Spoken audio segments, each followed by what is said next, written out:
Hey y'all, Chemology here to record a Chemology exhibit. I have been recording myself talk about a topic that I am interested in or passionate about. Sometimes it's a framework of my own or someone else's, sometimes it's a debunk. Chemisms have been one of the things. They are things I use in my life or find interesting, and I record myself unplanned and uneditedly thinking about something and talking it out. I consider myself a writer, and I'm stronger in that communication medium, and I have been challenging myself to practice and improve communicating in this way. I think thinking is really powerful. I think writing our thoughts is really powerful. I think speaking our thoughts is also very powerful. I think people often think by talking, and I think of myself as less that. I'm more of like a think through writing or a think with myself, and thinking in a recorded setting has been a very different experience for me. So that's the pretext. Today's topic that I have chosen is there's no such thing as two. This is something that I developed out of challenging different sayings and expressions, especially around the saying you're thinking too much or you're overthinking. Ugh, that stuff used to get me so bad.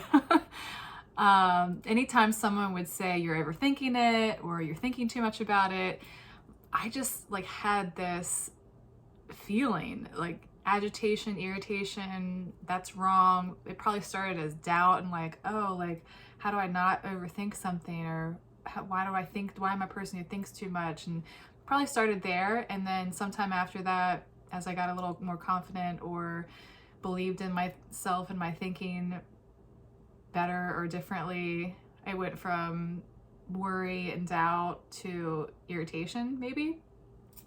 But it definitely came as a response to those types of used that way, and then I broadened it into I just outcast the whole damn thing. So I tried on, this is my language work, right? Like replace a word or choose not to use a word and see what else comes up and see how it changes your state or your thinking or your emotion around something. So overthinking, someone says you're overthinking it.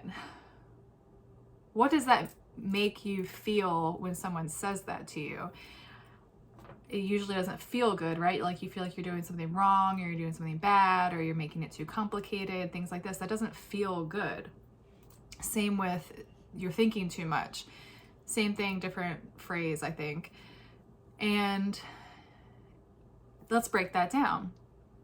It's meant to mean that you should be taking action and you're thinking instead of taking action. Like we could distill it down a little bit if maybe that's what's actually meant. And it's because the thought is that you need to be taking action versus continuing to sit and think about it. Is that what that means?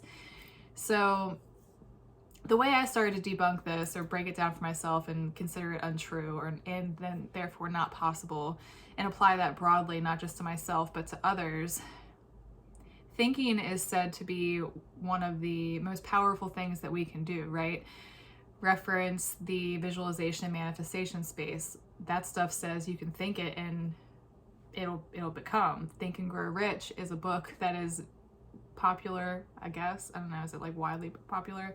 It's one I'm familiar with and I hear a lot, and I don't know if that's just because I'm in a space where that would be the case. And so that's one example. Your mind is super powerful, and if you think right, then you can create all this amazing stuff in your life, right?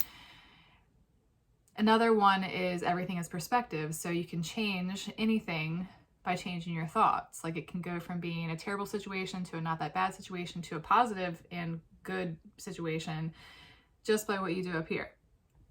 So if all that is possible with your thoughts, how could you ever do too much of it? How could thinking ever be bad in a quantitative way? Meditation is another example.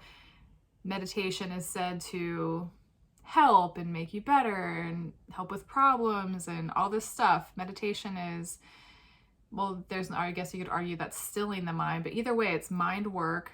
Some people say that use meditation as directed thought and not just absence of thought. So thinking, like thinking seems to be a superpower. Like if you can think well, if you can think good, you can do good, you can be good, you can be happy, you can have a good life. You gotta think right, good. Insert words that don't make you pissed off when I say that. And if that's possible, if thinking is one of the greatest things you could do, how could it ever really be a bad thing to be thinking? And I feel like I'm gonna probably get attacked on that pretty quickly, opening myself up for an easy target, because you can easily say, well, if you just sit around thinking all day and you don't do anything, then nothing good is gonna come in your life. And even to that, it's like a person that you're saying you're overthinking it to, that's not the case. You know, when we're saying these things to ourselves and to others, sure, action is important, and the thinking, you know, like there's no such thing as to, the other thing that that really helped bring this to light was I would be writing and sharing my thoughts on social media, whatever platform, and someone once said, not once, I think I probably got this a lot and still do, maybe. They said, you're overthinking it, or you're thinking too much. One of those phrases that are like my pet peeves now. And, you know, I got like hurt, my feelings hurt. I felt like, oh, am I doing it wrong? Am I doing it bad? Like my people were looking at me like I'm thinking too much, and that's not seen as a good thing. And me trying to debunk it, I was like, so if everything has an opposite, then if I'm thinking too much, are you thinking too little? And I was like, hey, I got one. Like, I've never heard anybody say that. And that could be like I know you are, but what am I comeback for anyone who says that to me? And it was a great moment because I use it still. It's like, if you can go around saying that someone's overthinking it, then I can say you're underthinking it. And if someone says you're thinking too much, I could say you're thinking too little. And that doesn't sound nice, right? Like, doesn't sound good. So let's just say that thinking is a positive thing, generally speaking. You could always do action is necessary part of it, I suppose.